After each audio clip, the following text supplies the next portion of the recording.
Blaze. This is Jenna Blum talking to you from the parking lot of the Piggly Wiggly, Uh-oh. as one does on Valentine's Day in South Carolina. Hello.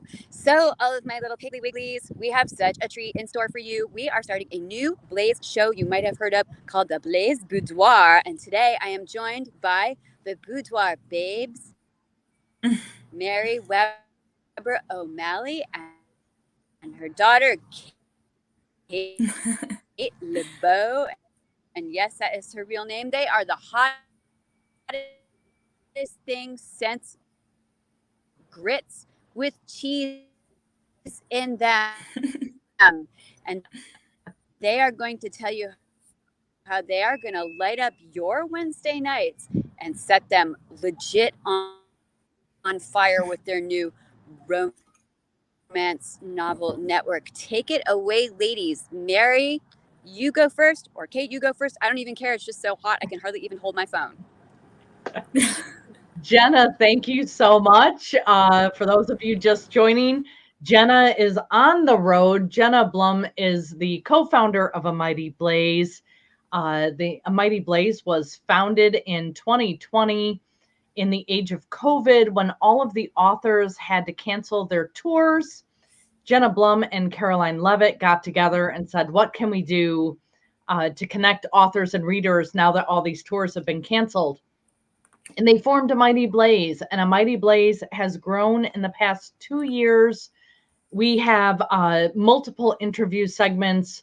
We have Authors Love bookstores. We have Thoughtful Bro. We have Zeitgeist. We have The Lit Chick. We have Poets in Conversation, Baking with Rachel. Goodness, we have a debut spotlight. And we have our Frontliner Friday series where we have the big names like David Duchovny who come and hang out with us. Thoughtful Bro, our host Mark Cecil, had George Saunders on. We've had rock stars. We've had amazing debut authors. The one thing, and I've been with the Blaze for the last couple of years, last year and a half maybe. And the one thing that we haven't had is a romance segment. And I thought, who better to run a romance segment than my daughter, Kate LeBeau, who has, I don't know, about 18,000 followers on her meme blog, Romantically Inclined Memes. She has a romance blog, review blog. And between the two of us, we are going to be bringing you some incredible romance talent, and we can't wait. We will be joining you every fourth Wednesday of the month at 8 p.m. Central, 9 p.m. Eastern. The rest of you will have to figure out your time zone times there. So we're starting a week from Wednesday with our debut show, and this is a perfect segue for me to turn it over to Kate to tell you about our debut author and why we're so excited to have her. So Kate, over to you. Hello. I've never been live on the internet before. So excuse me if I struggle along here.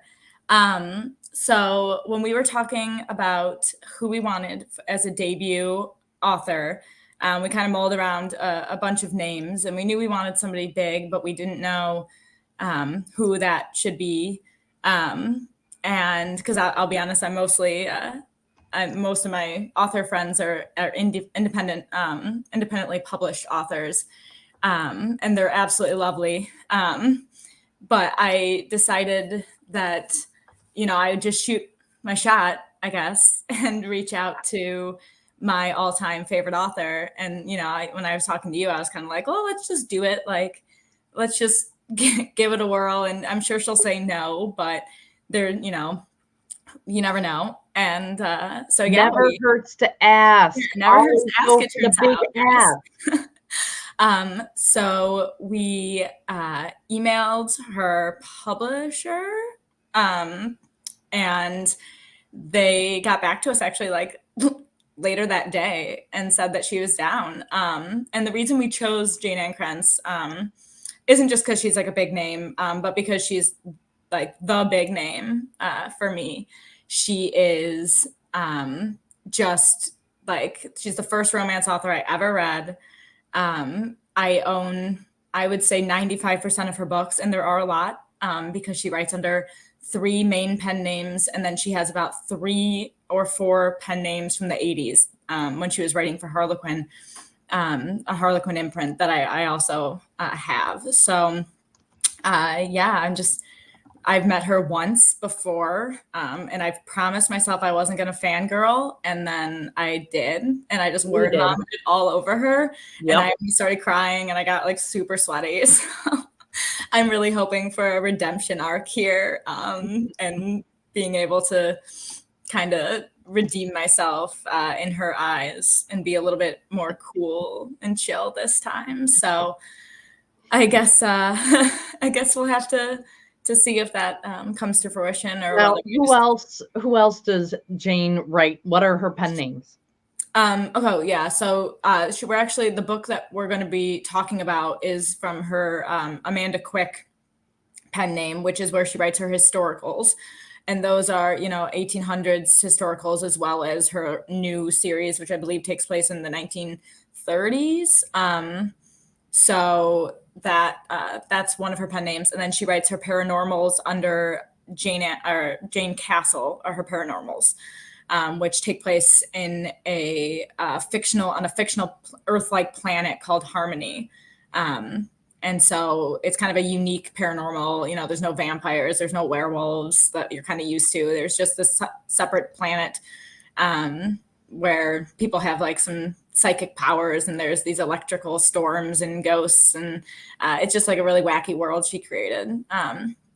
So yeah, and then her other pen names are Stephanie James, Jane Taylor, Jane. She has like one other at least that I own. But those are all, again, like really small Harlequin imprints. She doesn't write under those names anymore. So we're getting used to the whole running the StreamYard. So Kate will be doing a lot of the author interaction.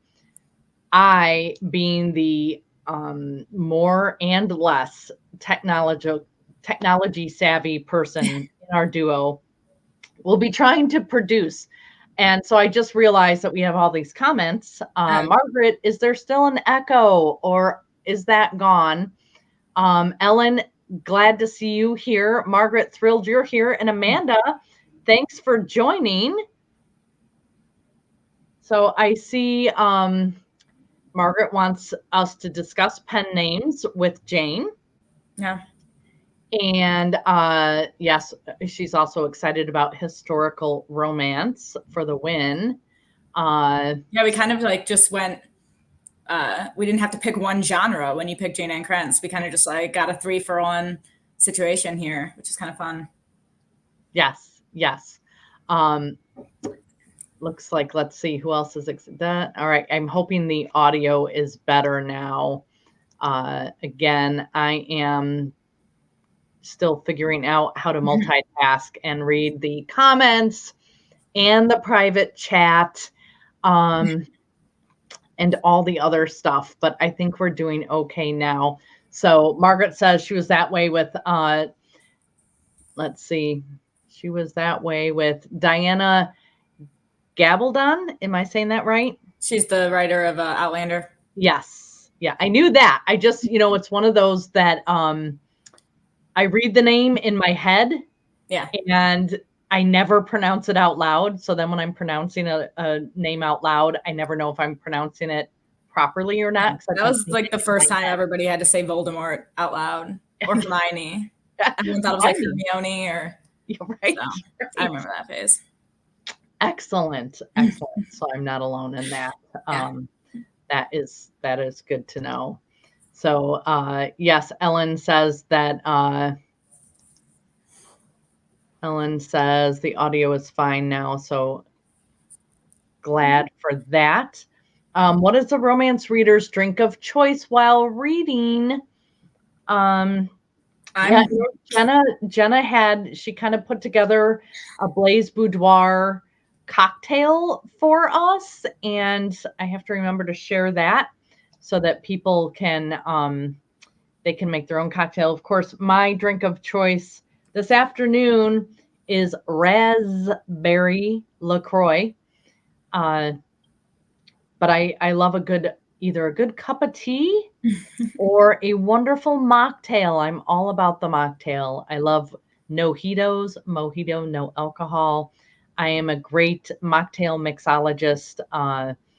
Virgin for me. There you go. You know, that kind of works with the whole romance genre. Jenna would be tiara bombing right now if she was not in the parking lot of the Piggly Wiggly, which I love that Jenna tuned in and came in just to introduce us. She's on this road trip of epic proportions, traveling down to Florida, but she stopped just so she could introduce us to everybody here, which was lovely. So Amanda wants to know, what are our favorite aspects about the romance genre in general? Kate, you go first. I'm in it for the happily ever after. That's why I read them. I did a whole piece for my blog recently about why people with anxiety prefer to read the romance genre. And it's because you know how it's going to end. And you know that even though the journey gets rough, at the end of the day, it's going to be a happy ending. And I think for a lot of people who struggle with anxiety on a day-to-day basis and, you know, just not knowing where their life is going to go or whether that presentation tomorrow is going to work out or all those things, it's definitely a breath of fresh air to be able to read and enjoy a hobby where, like, you know, every time you read it that you're gonna walk out of there like relaxed and happy and not stressed out, even though it might be stressful to get to that point. It's that's the fun way you get to explore stress and angst and all these things in kind of a safe environment. So yeah, that's my favorite part. I love that. I love it. Oh gosh, my favorite part of the romance genre. You don't read too much romance. I read a lot of genres. There are days that I want nothing more than a really dark thriller, suspense. I read a lot of memoir. I read fiction. I read nonfiction. I read true crime. I read across everything. But I also consider myself an empath, and I'll absorb a lot of the emotions of the books I'm reading. And if it's a really dark book, I can find myself feeling kind of dark. So I love to throw a romance in between those other books because they help reset my emotions and my mental state. And I love the fact that, as you said, you know, I can pick it up, and even if it gets angsty or a little scary, I know at the end of the day it's going to work out okay, and that is great for me in between some of the heavier reads that I do. Yeah, you don't really get a chance to read too much romance because the minute it gets sent to you, I take it. So, but guess what? I got 2 this week. Well, I will obviously be taking them. So, you're gonna have to wait on this one. So, Flying Solo by Linda Holmes. I loved. Evie Drake Starts Over was such a lovely light. The dialogue was amazing. And I've been waiting a long time. I had your dad put up some new shelves for me behind me, and I have all of my romance up there. I have Susan Elizabeth Phillips up there. I've got some other great romance, but Linda Holmes. So I just got that one. And then this one on rotation by Shirlene Abuobi. Can you pronounce that better? I can't even read it. Obi. I'm sorry, Shirlene. I've just botched your name, I'm sure. However, this is perfect for fans of coming-of-age novels, like 7 Days in June and shows like Grey's Anatomy. So I just got this one yesterday, and it looks great. Thank you, Margaret. I love the new shelving myself. So let's see. Margaret wants to know swoony favorite part of romance. Swoony fictional men. That's your favorite, Margaret. And It's a lot swoony of people's favorite. swoony fictional men. Oh my gosh, yeah, that's one of my favorite parts as well. Love the swoony. Do you, Kate? Who's your secret romance boyfriend? Do you have It's one? not a secret. Everyone knows that I am like head over heels for Mad Rogan from Alona Andrews's series, Hidden Legacies, or Hidden Legacy is the series name.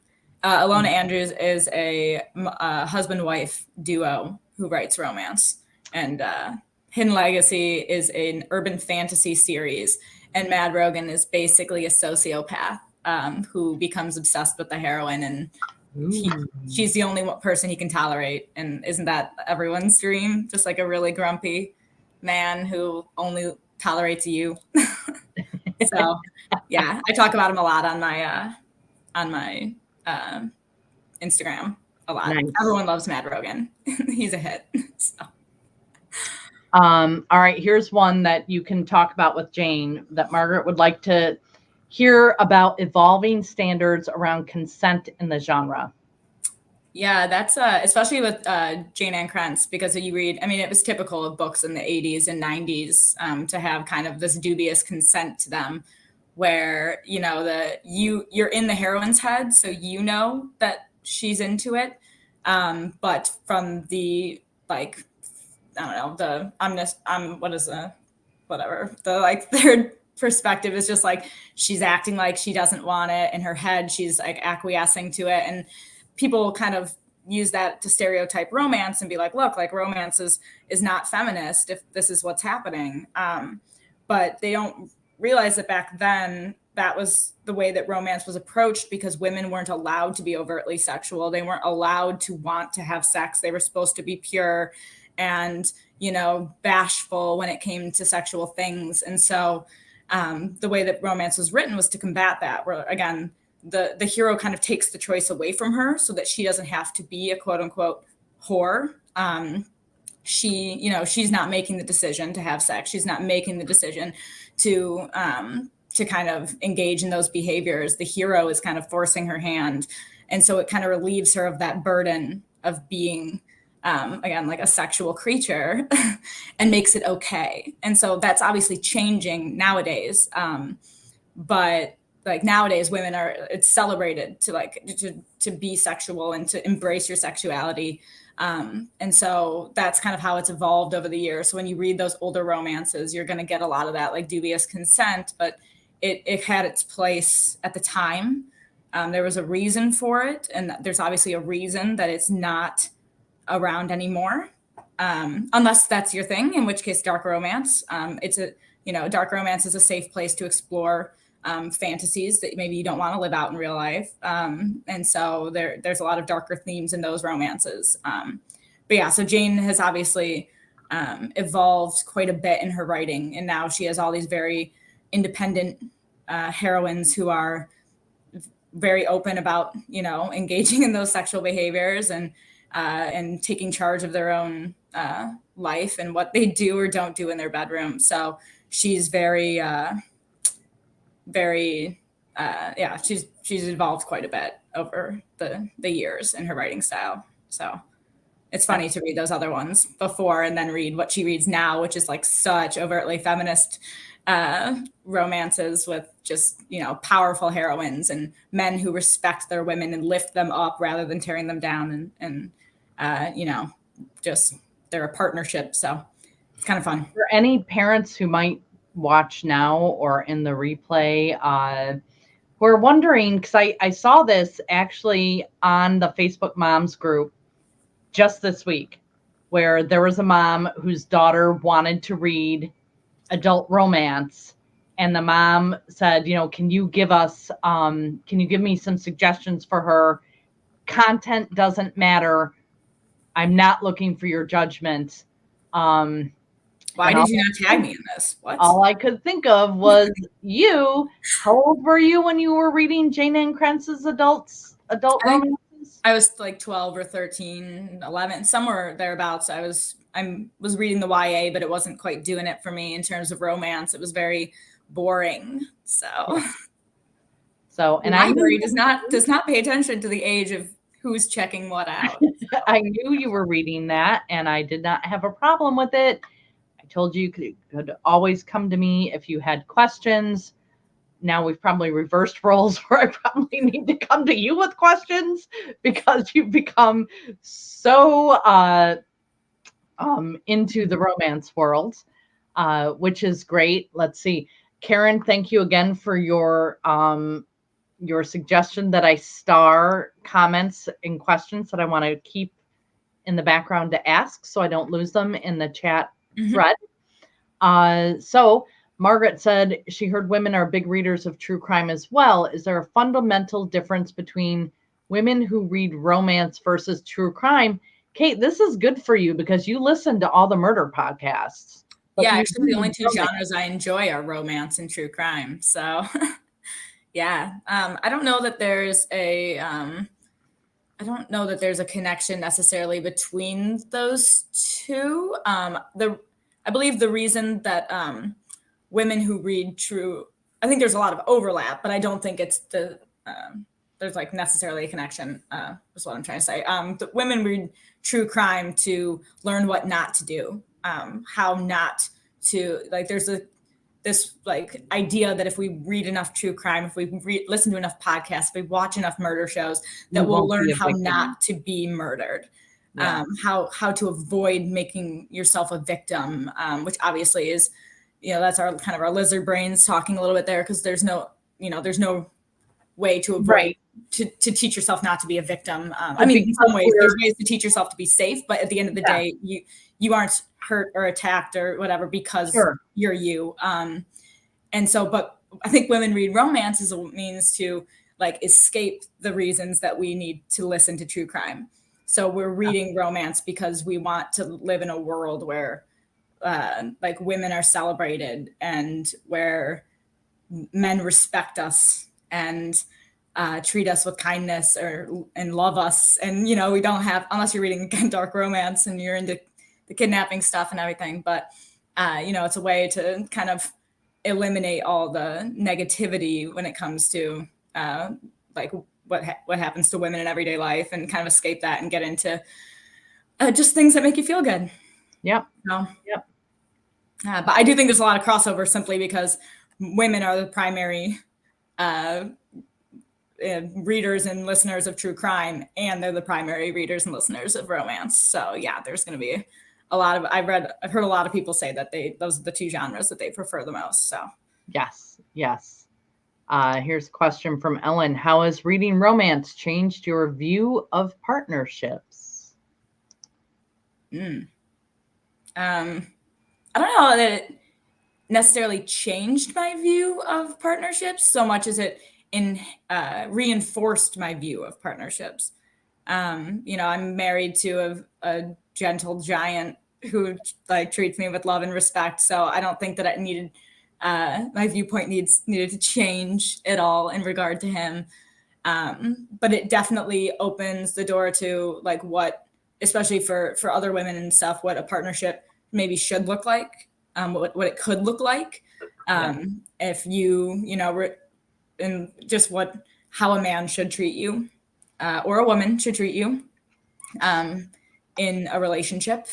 And people always think that romance gives you unrealistic expectations and kind of like ruins you for your future relationships. But I think romance prepares you for your future relationships. It teaches you what you deserve and what you should get from a partner. And it gave me ideas, as a teenager reading romance, because I, kind of like you found them at a younger age. When I was 13, 14 years old, I was reading everything I could get my hands on, anything. And my friend's grandmother was getting rid of all her books. And, we didn't have a lot of money. We weren't close to the library. So books were a little tough for me to come by. And the thought of free books, it didn't matter what they were. Well, we got there and she had like 3 library carts full of Harlequin romances, and I took them all. I took them home in these bags, and I just read through one after another after another. I could not get enough. And it, when you're reading all of these different types of romance, you're seeing all of these different types of men. And let me tell you, the Harlequin romances were certainly different than, in some ways, than the romances of today. Yeah. But it also, it showed me, it was kind of like looking at a salad bar and going, oh, I don't want that, but I might like that. And I don't know about that, but I'll try it. It gave me those different thoughts about what I did and didn't want in a relationship as well. Yeah, when you start that young, it kind of helps you piece together what you would like in a partner going forward. Yes. What qualities you appreciate. Let's see. Margaret says, on the Happily Ever After, it makes me think of musicals. Are those a type of romance? Really? I like musicals too. And maybe, I don't know, I think most musicals, you do go into them. Speaking of romances, your number one guy is in the background, isn't he? Yeah. Yeah. But Margaret, I think that could be that musicals generally have a happy ending. And maybe that's why I like them so much as well. I believe it. So very cool. Well, I think I know you're being called away, aren't you? Well, I was gonna have my husband come up and grab him, I was gonna say, he's doing. need to hold him up. Say, He's hello. just woke from a very long nap. He's gonna be very cranky. And we're talking about my baby, for those of you who are listening. Not her husband. Kate has a 6-month-old? Yeah, like 6.5. 6.5-month-old baby, who's the light in both of our lives. So anyway, I think that is a perfect place for us to end this little broadcast. Everyone, thank you so much for joining. And we hope that we will see you on Wednesdays, the 4th Wednesday of every month at 9 p.m. Eastern, 8 p.m. Central. Our first guest will be the absolutely incomparable Jane Ann Krentz, also known as Amanda Quick, also known as Jane Castle. Jane Castle. And we have amazing authors lined up going forward pretty much almost to the end of the year. So we're super excited. Come back and see us on the 4th Wednesday. So that's a week from this Wednesday, the 23rd. See you then. Thanks for being here today. And everybody have a wonderful and happy Valentine's Day. Be your own Valentine. You deserve it. Bye, guys. Bye.